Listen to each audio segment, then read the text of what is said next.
Bonjour à toutes et à tous et bienvenue donc dans ce tour d'horizon de l'actualité. Ce matin, dans un monde en tension, les enjeux géopolitiques et économiques se croisent comme rarement. À Moscou, la diplomatie piétine tandis que les États-Unis et l'Ukraine poursuivent leurs discussions. À New Delhi, l'Inde jongle entre Russie et Amérique pour défendre ses intérêts énergétiques. En Europe, Bruxelles renforce sa souveraineté face au gaz russe et aux métaux stratégiques. Et du côté des marchés, Tokyo scrute le mystérieux taux neutre de la Banque du Japon pendant que les États-Unis enregistrent un ralentissement net du marché de l'emploi. 6 points chauds, une planète sous pression et des décisions qui pourraient redessiner l'équilibre mondial.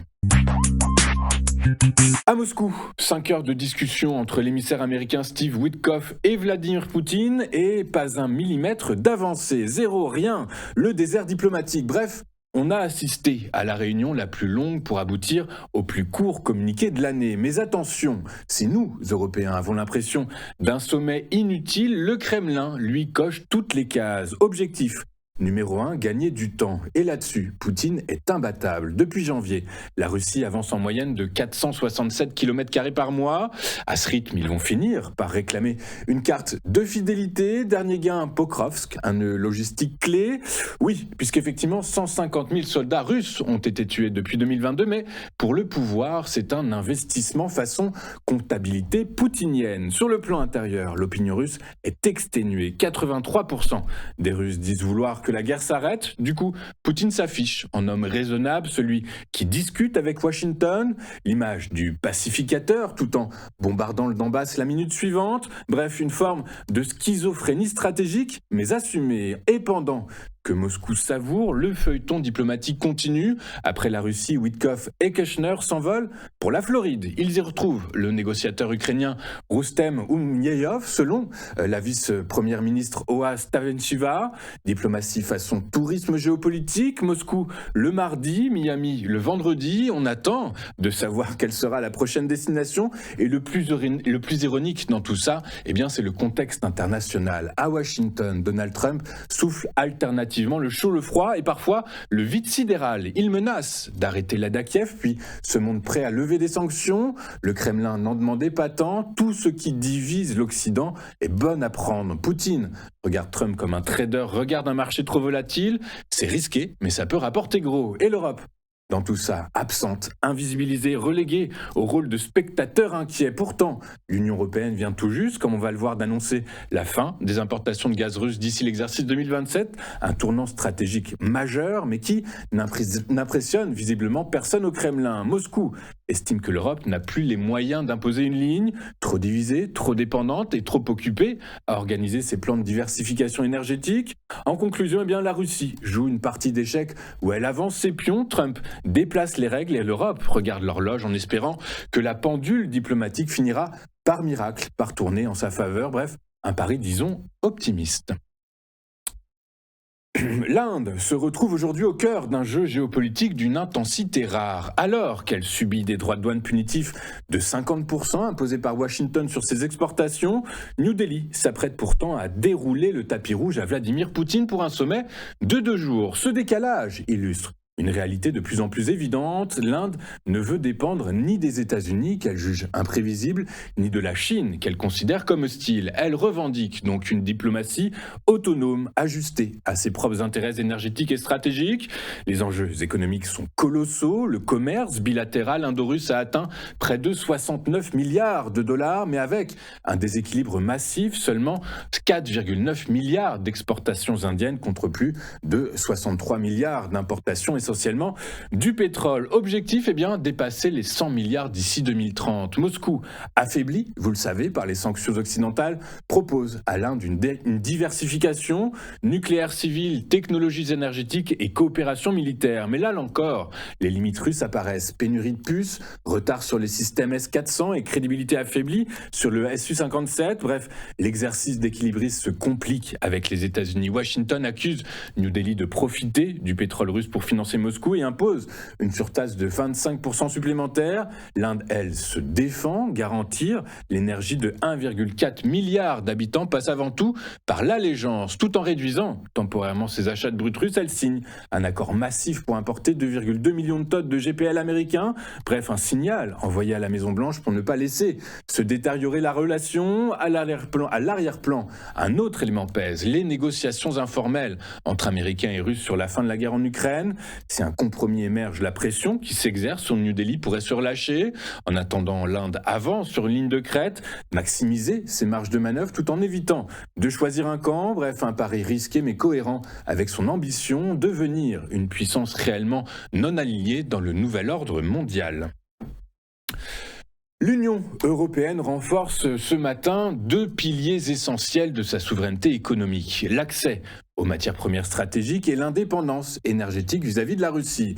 Bruxelles a présenté hier un plan de 3,5 milliards de dollars pour sécuriser les métaux critiques alors que la Chine contrôle toujours 60% de l'extraction mondiale de terres rares et 94% des aimants permanents. Une dépendance massive qui expose l'industrie européenne au moindre durcissement de Pékin. L'UE veut donc créer un centre de surveillance, développer le recyclage et mobiliser 2 milliards de dollars via la BEI pour accélérer les projets clés des batteries à la défense. Cette stratégie intervient au moment où l'Union européenne acte un autre tournant historique, la fin totale des importations de gaz russe d'ici 2027. Le GNL sera stoppé dès la fin de l'exercice 2026, le gazoduc en septembre 2027. Avant la guerre en Ukraine, je vous le rappelle, Moscou fournissait près de 45% du gaz consommé en Europe. Nous n'en sommes plus qu'à 12% aujourd'hui. Bref, donc Bruxelles exige désormais des États membres des plans nationaux de diversification, signe que l'énergie devient un instrument politique au même titre que les minerais critiques. Le lien entre ces deux dossiers est évident. L'Europe découvre simultanément sa vulnérabilité face aux puissances qui contrôlent des ressources stratégiques. Après la dépendance au gaz russe, voici la dépendance aux métaux chinois. Le risque est identique, celui de voir sa politique, son industrie et sa défense conditionnées par des acteurs extérieurs. Les 3,5 milliards de dollars annoncés représentent ainsi une vraie avancée, mais ne suffiront probablement pas à rattraper près de 15 ans de retard. L'enjeu n'est donc plus seulement économique, c'est un test de souveraineté pour l'Union européenne. Parlons finance maintenant, et de la finance de haute voltige, la vraie. Accrochez-vous, on passe en mode turbulence contrôlée car à l'échelle mondiale, un autre poids d'intention focalise le monde financier. Car il y a des mystères qui traversent les siècles et puis il y a le taux neutre de la Banque du Japon, cette créature monétaire mythique que les économistes pourchassent avec plus d'acharnement qu'un moine zen cherchant l'illumination au sommet du mont Fuji. À Tokyo, Kazuo Ueda joue les maîtres du temple. Il avance, il recule, il dévoile sans révéler. Résultat, eh bien, les marchés oscillent entre fascination et perplexité face à cette quête quasi métaphysique d'un taux d'intérêt invisible. On croirait presque un scénario de Miyazaki version macroéconomie, mais derrière la brume savamment entretenue, une réalité beaucoup plus terre-à-terre s'impose. La probabilité d'une hausse imminente du taux directeur est loin d'être aussi élevée que les traders surexcités veulent le croire. Oui, l'anticipation de resserrement a flambé, oui, les taux longs ont repris de l'altitude ont repris de l'altitude, mais Ueda n'a absolument rien promis. Il a simplement admis, avec ce flegme typiquement nippon, que la BOJ ne sait pas encore où se situe le fameux taux neutre. Traduction, on y travaille, merci de ne pas taper à la porte. Et surtout, Tokyo n'est pas Washington. La Fed peut se permettre de ralentir la cadence. La BOJ, elle, évolue sur un fil. Inflation encore fragile, yen nerveux et surtout une dynamique salariale qui n'a toujours pas trouvé son second souffle. Monter les taux maintenant, eh bien, ce serait prendre le risque de casser le seul moteur que le Japon tente désespérément de rallumer depuis 2 décennies, des salaires réels enfin positif. Oui, le carry trade semble imminent, mais il tremble. Oui, certains fonds voient déjà un taux terminal à 1,5%, mais dans les données, dans les discours, dans ce que Ueda ne dit pas autant que dans ce qu'il dit, la porte est entrouverte et c'est tout. Une hausse est possible, mais le timing est tout sauf imminent. On parle de mois peut-être, mais pas de jours en tout cas. Le monde financier relève-vous donc une vieille vérité zen, la BOJ ne se précipite jamais. Et quand elle dit qu'elle hésite, eh bien, c'est qu'elle hésite vraiment. Le marché du travail américain donne désormais des signes tangibles de fléchissement, confirmant un changement de régime après 2 années de tensions exceptionnelles. Selon ADP, le secteur privé a détruit 32 000 emplois en novembre, un reversement marqué après les 47 000 créations révisées pour le mois d'octobre. Cette contre-performance bien en dessous des attentes des économistes qui avaient modélisé plus de 40 000 créations de postes traduit une dynamique d'embauche qui se grippe plus vite qu'anticipé. La faiblesse des petites entreprises apparaît comme le principal moteur du ralentissement. Elles ont supprimé 120 000 emplois, dont 74 000 dans les structures de 20 à 49 salariés. Cette contraction la plus forte depuis mars 2023 reflète un environnement où la hausse cumulative des coûts et la prudence des consommateurs pèsent in fine sur les marges opérationnelles, les marges brutes et les marges opérationnelles. À l'inverse, les grandes entreprises ont créé 90 000 emplois, illustrant un écart croissant entre les acteurs disposant de trésorerie et ceux plus exposés aux fluctuations de la demande. Les créations restent cependant concentrées dans l'éducation et la santé avec 33 000 postes et dans l'hôtellerie-loisirs avec 13 000 emplois. Mais la tendance globale reste négative avec des reculs significatifs dans les services professionnels à moins 26 000. L'information a perdu 20 000 emplois. Le secteur manufacturier en a perdu 18 000 ainsi que la finance et la construction qui, à eux deux, ont perdu près de 18 000 emplois. Le ralentissement des salaires à 4,4% sur un an confirme également une détente progressive des tensions inflationnistes, ce qui alimente les anticipations de baisse de taux de la Réserve fédérale américaine. Les marchés attribuent désormais près de 90% de probabilité à une réduction de 25 points de base lors de la prochaine réunion de la Fed, les 9 et 10 décembre prochains. Tout l'enjeu est désormais de déterminer si ce refroidissement traduit un simple ajustement ou le début d'un cycle de dégradation plus large. Et après ce mauvais rapport sur l'emploi, le secrétaire au commerce Howard Lutnick a rejeté toute responsabilité des politiques tarifaires de l'administration Trump. Plutôt que d'admettre l'impact potentiel de droits de douane devenus imprévisibles, Lutnick incrimine la paralysie du gouvernement fédéral et les expulsions massives d'immigrants. Cette ligne de communication minimise non seulement les effets des tensions commerciales, mais ignore par ailleurs les signaux économiques convergents, prudence des consommateurs, hausse cumulative des coûts et ralentissement généralisé de l'embauche. Alors que les grandes entreprises, comme on l'a vu, ont créé 90 000 emplois, le discours officiel cherche à protéger la stratégie protectionniste de Donald Trump, parce que les données ADP qu'on a analysées à l'instant, appuyées par les économistes, pointent davantage, comme vous l'avez compris, un ralentissement structurel qu'un simple accident conjoncturel.